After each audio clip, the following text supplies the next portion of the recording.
മലപ്പുറത്തേക്ക് പോയാൽ കഴിഞ്ഞ ദിവസം പാണക്കാട് മണ്ണിടിഞ്ഞ സ്ഥലത്ത് നിർമ്മാണ പ്രവർത്തനങ്ങൾ നടത്തിയത് അനുമതിയോടെയെന്ന ഉടമകൾ മീഡിയ വണ്ണിനോട്. നിർമ്മാണ പ്രവർത്തനങ്ങൾ കൃത്യസമയത്ത് തന്നെ അവസാനിപ്പിച്ചിരുന്നു. ആരോപണങ്ങൾ അടിസ്ഥാനരഹിതമാണെന്നും ഉടമകൾ പറയുന്നു. നിങ്ങൾക്ക് അവിടെ അനുമതി നടത്താനുള്ള അനുമതിയും പേപ്പറുകളൊക്കെ റെഡിയാക്കിയിട്ട് ശേഷമാണ് അവിടെ നിർമ്മാണങ്ങൾ നടന്നിരുന്നത്? എല്ലാ പേപ്പറുകളും അവിടുന്ന് മലപ്പുറം ജിയോളജിയിൽ നിന്നും അതുപോലെ തന്നെ നഗരസഭയിൽ നിന്നും പേപ്പറുകളൊക്കെ വാങ്ങിച്ചിട്ടാണ് എല്ലാ പ്രവൃത്തികളും അവിടെ നടന്നിട്ടുള്ളത്.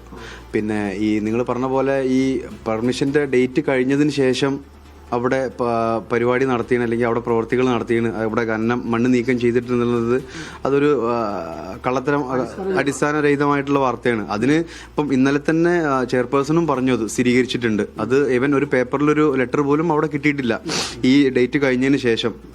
അതായത് കേരളത്തിൽ മഴ ഇപ്പം കനത്തത് 3-ാം തീയതിയാണ് അല്ലേ? 3-ാം തീയതി 5-ാം തീയതി മലപ്പുറം ജില്ലാ കളക്ടർ റെഡ് അലേർട്ട് പ്രഖ്യാപിച്ചു. അത് പ്രകാരം മലപ്പുറം ജിയോളജിയിൽ നിന്ന് എനിക്ക് കോൾ വന്നതാണ്, ഈ ഖനനങ്ങളും അതിൻ്റെ അനുബന്ധ പ്രവൃത്തികളും നിർത്തിവെക്കണം, അല്ലാന്നുണ്ടെങ്കിൽ നിങ്ങൾക്ക് അത് ഇഷ്യൂസ് ആകും. അതായത് റോയൽറ്റി കട്ടാവാനും അതുപോലെ തന്നെ മറ്റുള്ള കഷ്ടനഷ്ടങ്ങൾക്കൊക്കെ നിങ്ങൾ ഉത്തരവാദിയാവും. അതുകൊണ്ട് അത് നിർത്തിവെക്കണം എന്ന് പറഞ്ഞിട്ടുള്ള അത് ഓരോരോ സമയങ്ങളിലും നമ്മൾ എന്തെങ്കിലും ഇതുപോലെ തന്നെ വിഷയങ്ങൾ ഉണ്ടാകുന്ന സമയത്ത് നമുക്ക് കോൾ വരാറുണ്ട്. ആ സമയത്ത് നമ്മൾ നിർത്തിവെക്കാറുണ്ട്.